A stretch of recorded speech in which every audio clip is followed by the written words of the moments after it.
ผสมปูนทุกคนตัวซีเปโป้แล้วก็ซีเปโป้พ่อ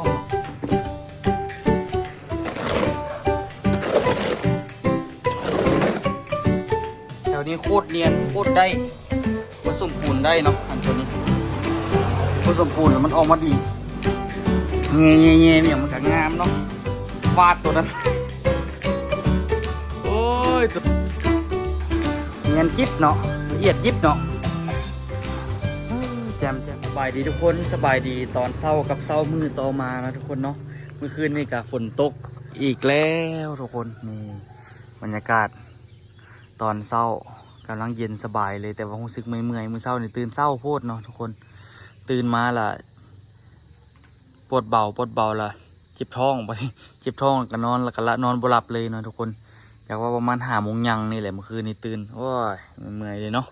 มื้อนี้นี่กะสิมาแกะแบบทุกคนเนาะแบบสีคานเมื่อวานนี้แล้วก็สิเทสิก่อให้มันจำเพิ่งพุ่นให้มันซ้ำคือมูแล้วก็คือสิมากอฝาทางนอกนะทุกคน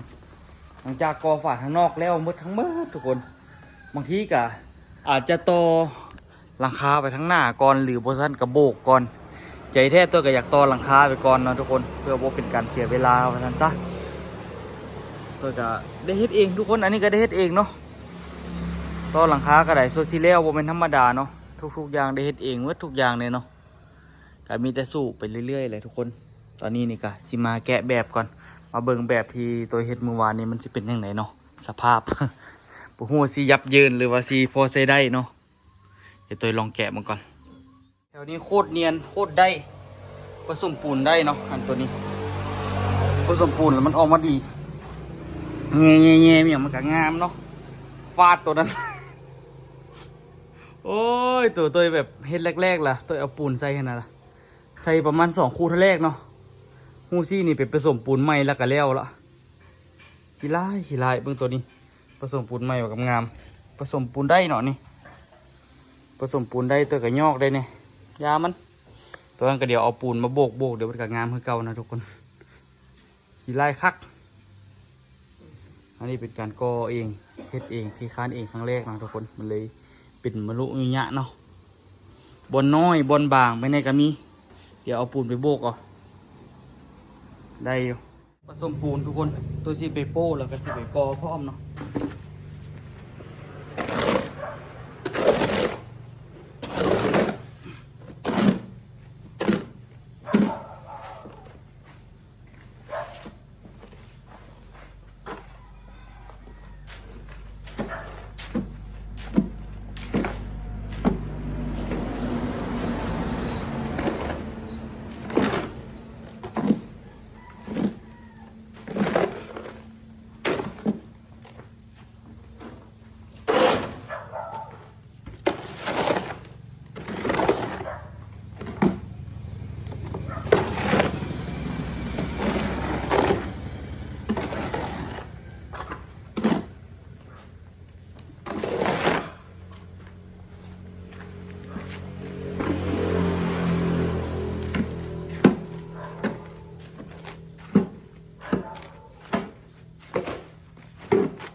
เรียกเดิมเรียกแต่ละมือ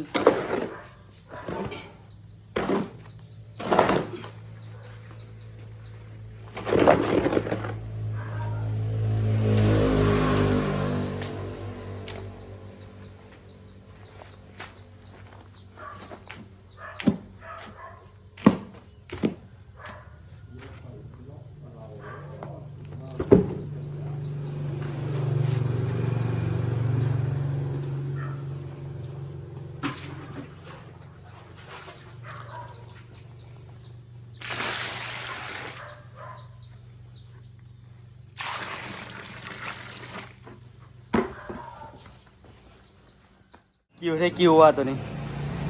นี่มาอัดนิดนึงแล้วทุกคนเห็นไหมอัดนิดนึงแล้วข่อยงะออกเด็กกับออกกับยามันเพราะว่าเนาะเอาบอกซุปใส่แล้วก็แล้วเนาะคือตัวนั้นละเอียดดีขนาดมันงามแปลว่าข่อยเบิ้งอันไหนก็ได้เมื่อนั้นเราข่อยเอาเล็กตะปูยิบใส่บนนะตอกติดกับปะนะวงกบนี่เนะมันเลยงาม อัดแบบเองครั้งแรกเด้ อันนี้กระเบี้ยวนี่สิได้กอขึ้นแบบเอียงออกแน่นี่ไปเฮ็ดทาได้ให้มันเบี้ยวว่าสิเอาไม้มาค้ำมานะเมื่อวานนี่ลืมเละผู้ซ้ำว่าปูนเดี๋ยวลงไปเอาบล็อกขึ้นนะทุกคนเอาบล็อกขึ้นมาแล้วก็เกี่ยมกออีกกอแก้ไขปัญหาเคแต่ก็เห็นบุจักได้ได้นี่เจ้าที่นี่มันน้อยเฮ็ดยังไงเอาปูนโมะข้างนิดนึงบ่เฮ็ดจะได้บ่นี่ได้เลยเด็กเอาไปคอยป้าไว้ให้มันเอาแค่มันสิจับมันขามเจ้าเห็นน้อยมันยิงบล็อกมันบริเครื่อง ค่อยๆเบี่ยงข้างให้มันคดนิดนึงเอาไว้ว่า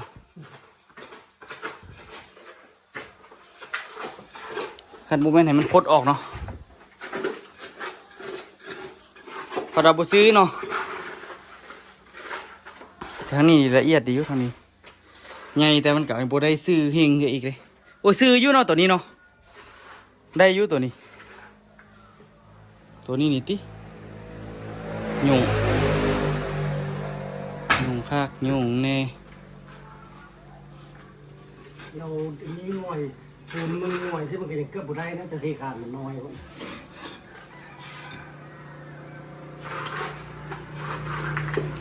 ตอนนี้กำลังเอา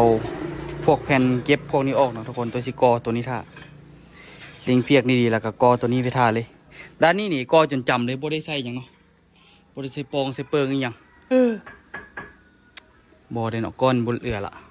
ปองอันนั้นก็บ่ได้ใส่ละปองลม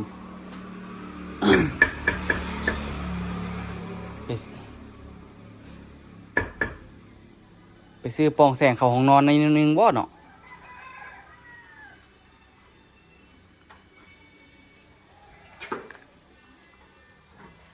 ห้องน้ำห้องบันทิบแคบเลยกว้างเติบเลยเบิ่งคือแคบละล่ะเฮ็ดออกมาในสุดยอด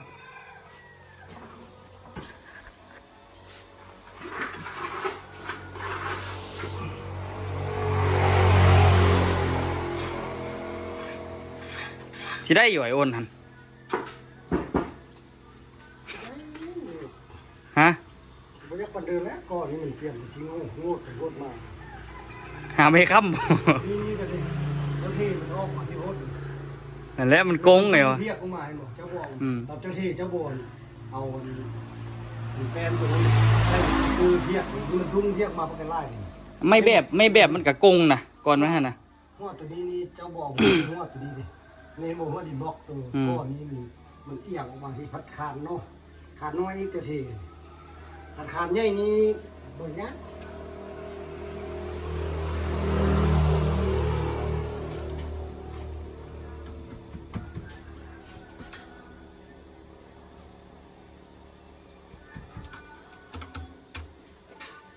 ตัวกอทั้งรูปมันได้เรื่องอยู่วะฮะข่อยก็ว่าค่อยเฮ็ดค่อยไปแล้วเด้เมื่อวานข่อยกอตั้งใจขนาดข่อยบ่อยากไปบ้านนะเจ้าเฮ็ดมาซื่อๆแล้วข่อยสิมาโกงสินะข่อยค่อยๆเฮ็ดไป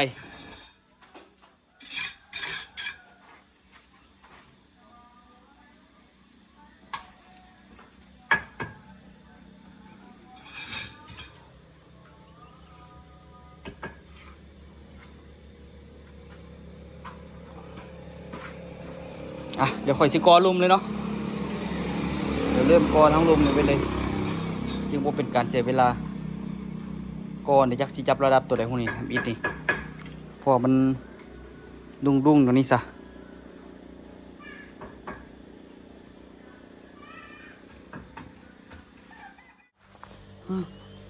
คานก่อนที่เกี่ยมกอตัวนี้คานมันบ่ถูกมันต่ำเดี๋ยวเทียนแล้วสิค่อยๆปรับไปเรื่องเพียกดีแล้วก็ขีดให้อุ่นเนาะ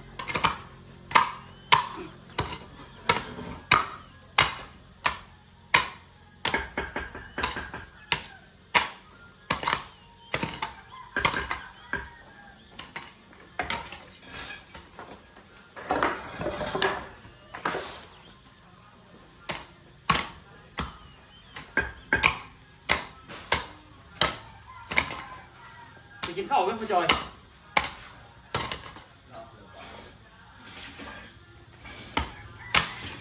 เปลี่ยนกันไปเดี๋ยวพ่อจอยกินแล้วพ่อจอยกลับมาเด้อ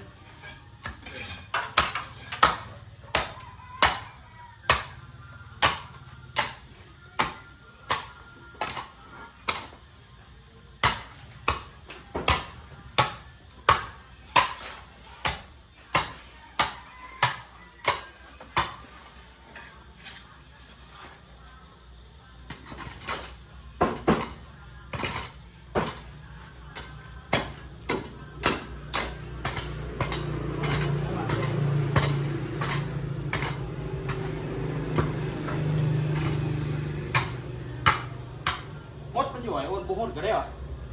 พูดก็ได้ มันซุ่มแล้วเนาะ เรียกไล่เหรอก็ผมเอง ก็เหลวเนาะนี่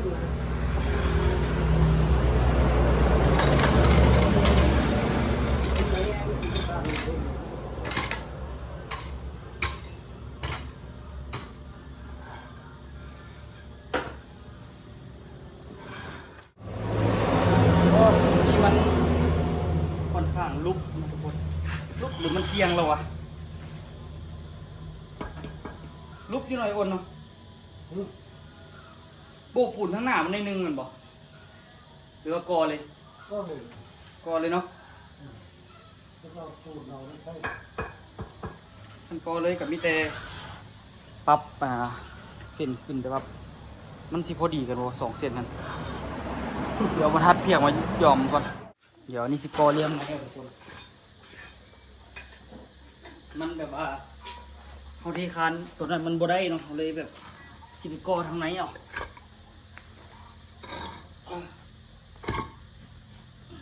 เดี๋ยวจัดการท่าเขาก็มาจัดการตัวนี้ท่า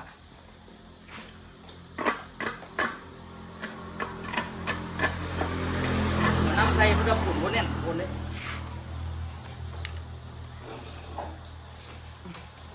ถ้าได้นางกอแล้วนี่คือจะขาดเลยจะมวน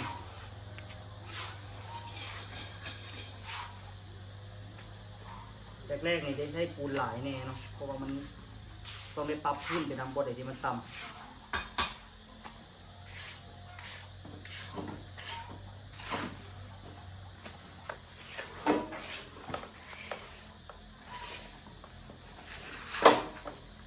เป็นไงไม่จันส่วนเป็นยังไง จนตายมีกระต่าย ตายลายวะ ตัวตายเลยคุณ ฮะตายลายวะ ตายอยู่หรือไง แต่บ้านเนี่ยเราทุกอย่างเราโตปลายเนี่ยเราหัวคนคนไหนทั้งข่าวสั้นพวกอยู่ เช้าเกิดมันเข้าเลย ที่เราเรื่องป่วยเดี๋ยวก็ไปไล่คนถึงเราจับผู้เข้าไปทุกไอ้กงทุกอันเจอทุกรัฐบาลจะเรื่องผู้เดือที่รัฐบาลเขาไปป่วยเขาฝั่งไหน ส่วนใหญ่เจ้าอ่ะ พกจุดประสันปกติง่ายกว่าปกติแล้วมันหักเครื่องหนึ่งหัก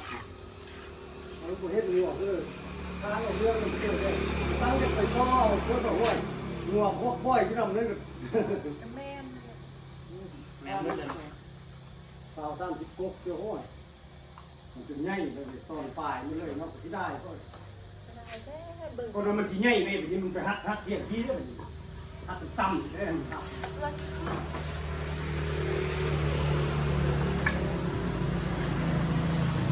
อันตัวยุคผูมันโบตายก็คุณ แล้วมันตายไปตอนปีทำเบียดคุณแล้วมันตายครับตายไปตอนพวกตาเขี้ยวอันนั้นมันว่ามันขึ้นมามันตายน้ำมันนะน้ำที่มัน ของอะไรว่าโรงงานดินทางที่ มันเป็นดินหินของลุ่มได้นะพุดลงไปน้อยนึงมันหินพุดลงไปประมาณคาซอกบอกว่าคาซอกมันมีหินเลยเนาะเพราะยามนี้ไปแล้วเราเริ่มได้แล้วมันคนตกตอนนั้นมันแห้งดินมันดังก็อันนั้นคือยางโดนเขาพูกไม่ตัวที่โดนเป็นภูนั่นตัวแต่ตอนนี้เดี๋ยวนี้มันซ้ำแคมเบงนี่ไงดินแล้วดินเขาบริให้เห็นเดือดเครือนี่เนาะ มันเป็นดินแท้ นักงวงหมดนี่ก็ได้ใส่ปูนเท่าไหร่กับพอ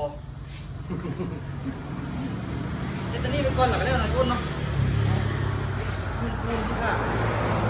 ได้หรอสูงโลสี่กว่านึงหรอแล้วสูงหลายมันกับโบแข่งหรอ ผมก็ให้ซึ่งไรก็ แต่ติ้งโก้ขึ้นเอาเนาะ โอ้ยขึ้นซึ่งคนปีนกระแทกเอ็ดอันนี่นะซ้ำเคยเอ็ดอันซาวเส้นนี่นะ กระเซ้าเราบอกแต่มันลุก มันลุกมาประเทศบนต้องเอ็ดให้มันนั่นให้ ลูกเขาลงยึดเลย เอาลงเลยเอาข้างมันลงข้างนี้ลงมันตอนนั้นเฮงมันก็โก้เลยเอาเสื้อมันกระปีมือเลย ได้เดี๋ยวก่อน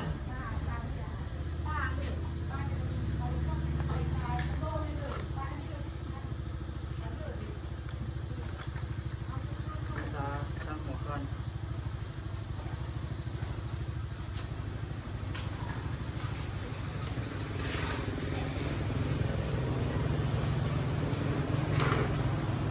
คนแต่มีปลาตลอดเนาะเอ๊ะ หน้าตาที่ตาตาที่ตาเพราะ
กำลังสิโกได้แถวหนึ่งยากทุกคนทำอิฐเพราะว่ามันต่ำนะ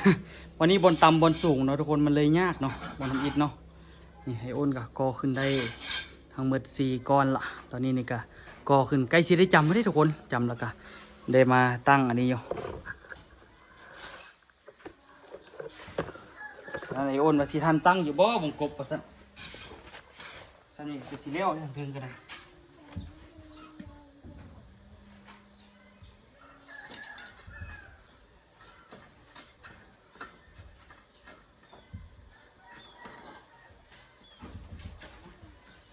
ตัวเพิ่งตัวนี่ดิมักมาตอมขนาด แม่ปล่อยเด้ หึ แม่ปล่อยเด้ตุ่มตัดเนื้อยางก็ปล่อย เห็นอยู่เมื่อวานนี่ ตัวนี้น้อย โอ้คัดน้อยตาเนาะไปว่าดอก ตัดนี่สายก็ดีนี่ต่อก็เท่ไม่ได้แค่ตัวนี้ แค่วะ เพิ่มเป็นจุดตัวนี้น้อย ตาเราปูดถึงเมื่อวาน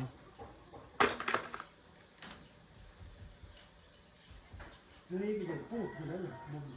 ยังบนเหี้ยวนี่ งานดีเนาะปกติพอดีเลยนอนตื่น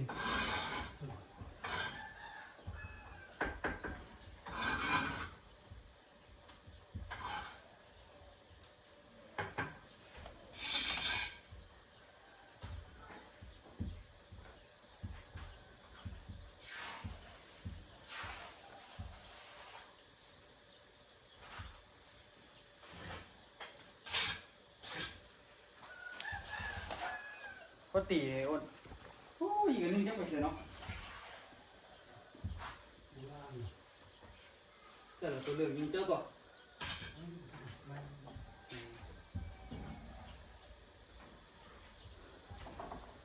เจ๊ได้ตัวนั้น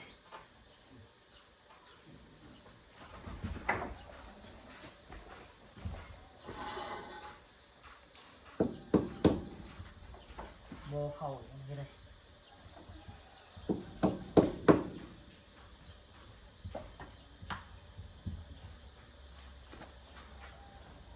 ฝ่าตัวเขาเจ้าเฮ็ดนี่มันขึ้นตกยากเลยเนาะเขาเจ้าใส่หินหลายเลยที่ไหนฮะก็เขาก็เทให้โดนเลยดิโดนแต่เขาโดนแห้งๆเลย คือเดือนมันดุนเนาะ แล้วก็ใส่ปูนมัน ตัวของข่อยเฮ็ดใหม่ๆนี่คือว่าตอกปั๊บตอกปั๊บแต่ว่าบางที่คือบางหินก็อาจจะบ่เข้าแน่สินะขึ้นเทียบกันเริ่มก็แบบใบมาแล้วปะนี่ก้อนที่ผ่านไปแล้วก้อนที่สองมากอะแต่ว่าสบายแล้วปะนี่แค่ปูนได้ค่ะได้เรื่องละตอนนี้ปูนกับบุกวันได้แหมกสิกรงามๆไปเบิ่งเด้อป่านก็สุสีอ้นพุ่นละ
เอาปูนก่อนปูนพอดีเบิดเลย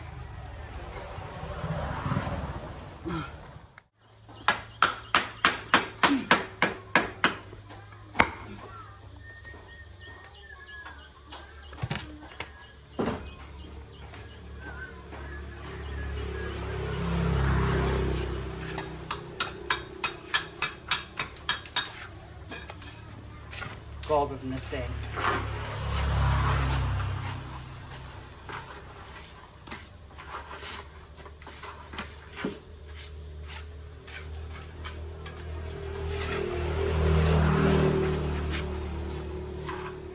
บอลตัวครึ่งนึงที่เล่นมันจะเคยนั่นเลยตัว ฮะ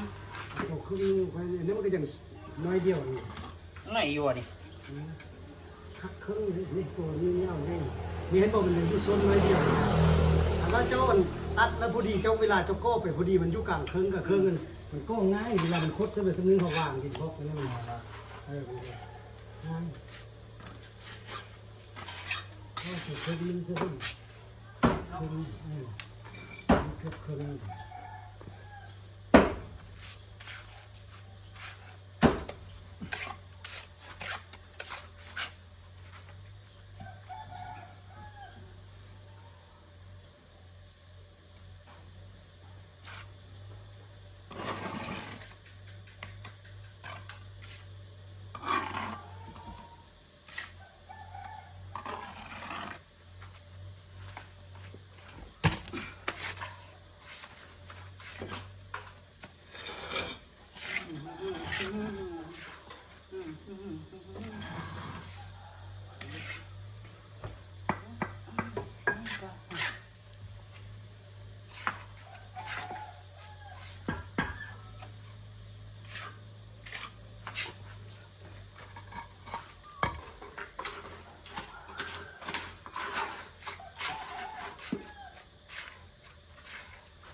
คลิปหลัง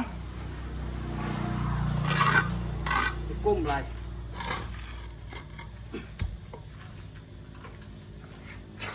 นั่งนิดเดียวจะว่า เป็นสักแล้ว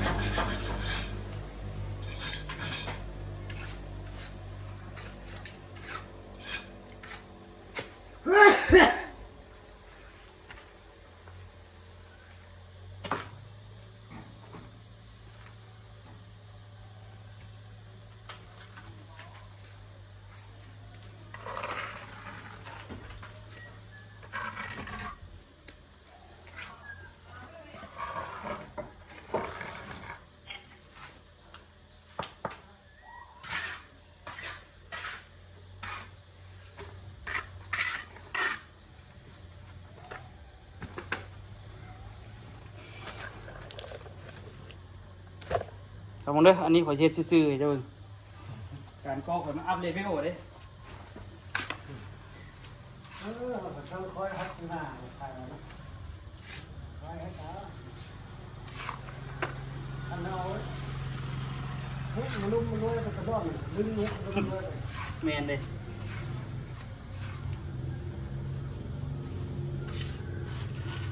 เดี๋ยวเทียบเวทวะยามครับสินะ ได้เหมือนกันนะครับเราต้องพัฒนาไปมา อันนี้นี่ดูยามครับเดี๋ยวปั๊บไปทั้งครึ่งเอาเนี่ยนะ เราทำง่ายเราได้งานไปนะเอาเพื่อรู้แต่ที่นี้โปรแกรมมันต้องขึ้นแก้คอยให้คอยแก้ไปจะงามไปหน้าเลย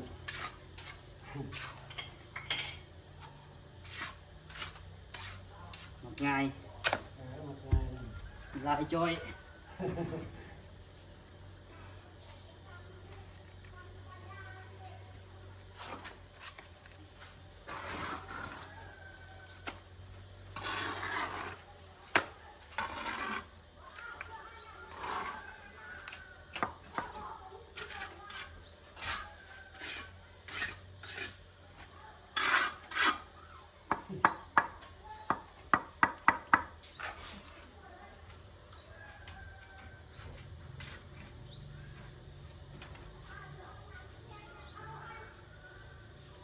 จบอยู่เนาะประดาวดิ คอยลูกไปเขาลามที่ลูกลานลามไล่คนดียื้อมืดเนี่ยยื้อกันนุ่งปั่นเนี่ย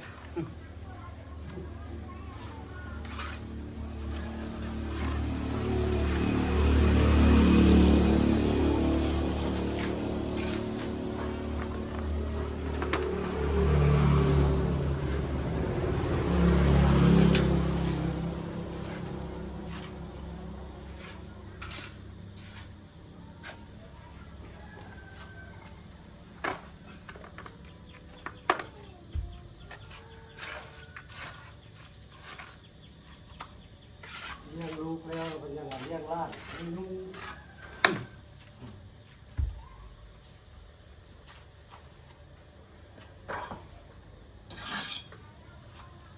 อย่างลูกตัวใหญ่อะครับ บู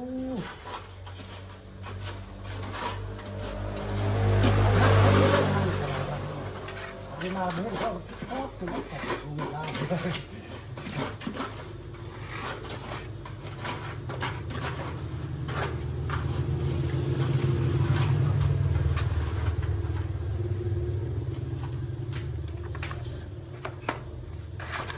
เราบอยหาเมียให้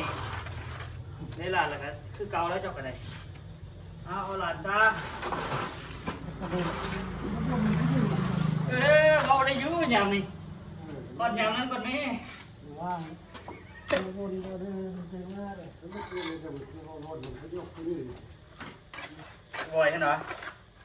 โอ้มันก็มีแฟนแล้วตัวเจ้าบุ้งหมูสิมันจะมีผู้สาวละตานยังเว่าอยู่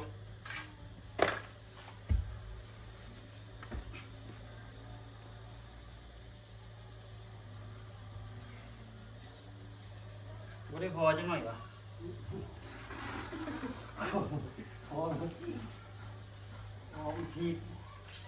ที่เราที่ได้ก่อนนี่มีผลใจมาใส่มันเป็นช่อ มึงมัดจับ คุณเอ๋บุ้งคุณคือมันดุนคอย อยยิ่งสุดผู้สาวที่บ้านเลย ผู้สาวหูจักเบิดมันนะ โอ้ยอยู่บ้านเกิดบ้านตะคอยคนเล่าอยู่คนใส่ใช่ไหม เงิดเป็นบ่ ใส่กับใส่บ้านนี่ สุดท้ายมันจบอยู่บ้านตัวเองซะ อืม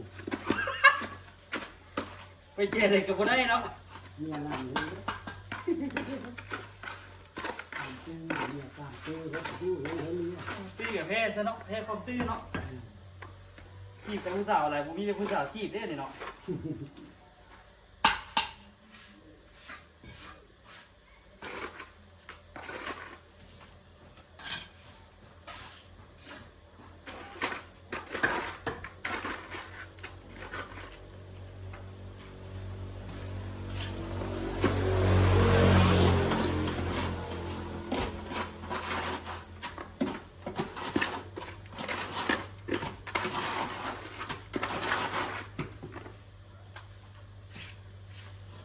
บล็อกนี่กับทรงชูพอเนาะ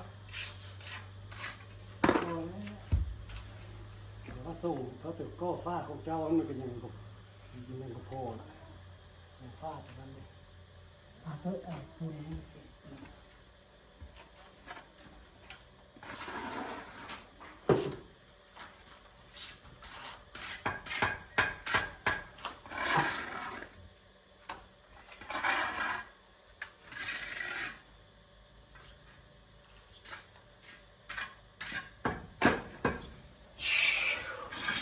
เสียที่มันไวแถมงามเนาะ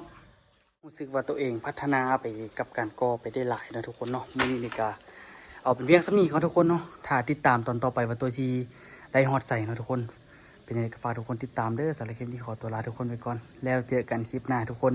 สีแล้วละทางเดินไอโอนกับอีกก้อนหนึ่งแล้วก็จบละนะไปเจอกันได้ทุกคนเด้